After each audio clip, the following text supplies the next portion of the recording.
नानी तेरी मोरनी को मोर ले गई, बाकी जो बचा था काला चोर ले गए। चलिए फ्रेंड्स, आज के इस वीडियो में मैं चर्चा करने वाली हूँ मोर के बारे में कुछ इंटरेस्टिंग जानकारी।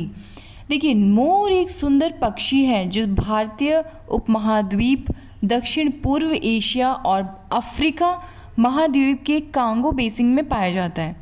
मोर को पक्षियों का राजा कहते हैं क्योंकि बरसात के मौसम में काली घाटी छाने वाली यह पक्षी जब पंख फैलाकर नाचता है तो ऐसा लगता है कि मानो इसने हीरो से जड़ी शाही पोशाक पहन रखी हो। इसके अलावा इसके सिर पे लगा हुआ ताज ऐसा लगता है किसी सिंहासन पे बैठा हुआ एक राजा।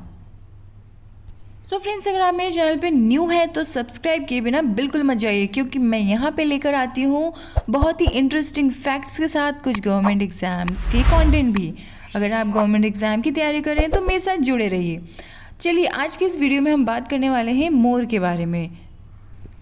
पहली बात, भारतीय महाद्वीप और उपमहाद्वीप और इसके साथ लगे दक्षिण पूर्व एशिया में मोर की दो अलग अलग प्रजातियाँ पाई जाती हैं। भारतीय उपमहाद्वीप में पाए जाने वाले मोर को नीला और भारतीय मोर कहते हैं, जबकि दक्षिण पूर्व एशिया में पाए जाने वाले मोर को हरा मोर कहते हैं। दूसरा, नीले और हरे के सिवा मोर का रंग सफ़ेद, जामुनी और ग्रे भी होता है, यानी धुमेला कलर का भी होता है मोर। तीसरा, भारत सरकार ने मोर की अद्भुत सुंदरता के कारण 26 जनवरी 1963 को इसे राष्ट्रीय पक्षी का दर्जा दे दिया था।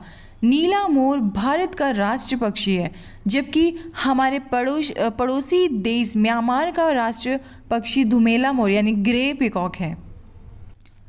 ये सबसे बड़े उड़ने वाले पक्षियों में से एक है। अब आप ये बोलेंगे कि ऑस्ट्रिच है, नहीं, ऑस्ट्रिच उड़ ही नहीं सकते। सबसे बड़े उड़ने वाले पक्षी हैं मोर। पूंछ समेत लंबी 5 फीट तक पहुंच होती है इसकी। नेक्स्ट है चीता और तेंदुआ। जैसे ही शिकारियों का ये खतरा देखते हैं और आभास करते हैं तो ये तुरंत पेड़ों में छुप जाते हैं। नेक्स्ट, नन्हे मोरों को बड़ा होने में 3 से 4 साल लग जाते हैं, लेकिन बेहद कम बच्चे ही बड़े हो पाते हैं, क्योंकि इससे पहले कि वो बड़े हों उससे पहले कि कुत्ते और अन्य जितने जानवर हैं वो इन्हें खा लेते हैं। क्योंकि जैसे मोर दिखने में सुंदर है ना, खाने में भी वो बहुत ही सुंदर होते हैं। किन के लिए? जानवरों के लिए। अगला, मोरनी ज़्यादातर गड्ढे में अंडा देती है। अंडों से बच्चे निकलने में लगभग 25 से 30 दिन का समय लग जाता है। मादा मोर साल में 2 बार अंडे दे सकती है, जिनमें उनकी संख्या होती है 4 से 8 अंडे एक बार में देती है वो। रहने के लिए मोर दूसरे पक्षियों की तरह किसी प्रकार का विशेष घोंसला नहीं बनाते। वो ऐसे ही उड़ते फिरते खेलते रहते हैं और अब कहीं भी अंडा दे देते हैं, ज़मीन में ही अंडा दे देते हैं। मोर वैसे तो जंगलों में रहना पसंद करता है, लेकिन भोजन की खोज में इंसानी आबादी में आ जाते हैं। मोर किसानों का मित्र पक्षी है। यह खेतों में से कीड़े मकोड़े, चूहे, छिपकलियाँ, दीमक, सांपों को खा लेते हैं, लेकिन खेतों में खड़ी जो लाल मिर्च देखकर मोर उसे भी खा जाता है, जिससे किसानों को बड़ा नुकसान होता है। मोर एक सर्वाहारी पक्षी है जो घास, पत्ते, चने, गेहूँ और कीड़े मकोड़ों और सांप सब कुछ खा लेता है। अंग्रेज़ी में इस पक्षी को पियोफॉल कहा जाता है। नर मोर को पिकॉक जबकि मादा मोर को पीहेन कहा जाता है। मोर का वैज्ञानिक नाम पेवोक्रेस्टेसिस है। मोर का औसतन जीवन काल 10 से 25 वर्ष का होता है।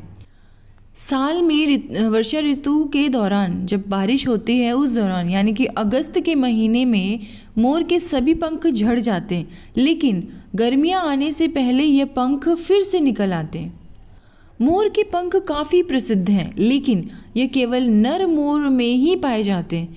एक मोर की पूंछ में लगे हुए गुच्छे में लगभग 150 की गिनती तक के पंख होते हैं। किसी भी मोर का लिंग पता करना बहुत ही आसान है। नर मोर के जो सिर है उसमें लगी हुई कलकी का आकार है बहुत ही बड़ा होता है, लेकिन मादा मोर की जो कलकी होती है वो बहुत छोटी होती है। मुग़ल बादशाह शाहजहां जिस तख्त पर बैठता था उसकी संरचना भी मोर जैसी ही थी। 2 मोरों के बीच बादशाह की गद्दी थी तथा पीछे पंख फैलाए मोर। इस तख्त को तख्त ताउस के नाम से भी जाना जाता था। ताउस अरबी भाषा का शब्द है जो मोर के लिए उपयोग किया जाता है। भारत के इतिहास के सबसे विशाल साम्राज्य यानी कि मौर्य साम्राज्य, उसका जो चिन्ह था वो भी मोर हुआ करता था। चंद्रगुप्त मौर्य के राज्य में जो सिक्के चलाए जाते थे उनके ऊपर भी मोर ही बना रहता था। हिंदू धर्म में मोर को उच्च कोटि का दर्जा दिया जाता है। भगवान श्री कृष्ण के मुकुट में लगा मोर का पंख इस पक्षी के महत्व को इतना ज़्यादा दर्शाता है, इतनी ज़्यादा इम्पोर्टेंट देता है कि लोग इसका सम्मान करते हैं। तो फ्रेंड्स, यहाँ पे इस वीडियो में आपने देखा है कि मोर का क्या महत्व है, कुछ इम्पॉर्टेंट पॉइंट्स जो कि मोर के बारे में आपको जानना ज़रूरी है। तो अगर आपको ये वीडियो पसंद आया तो प्लीज़ लाइक शेयर सब्सक्राइब ज़रूर कर दीजिए। मिलते हैं अगले इंटरेस्टिंग वीडियो में, तब तक till then take care, bye bye.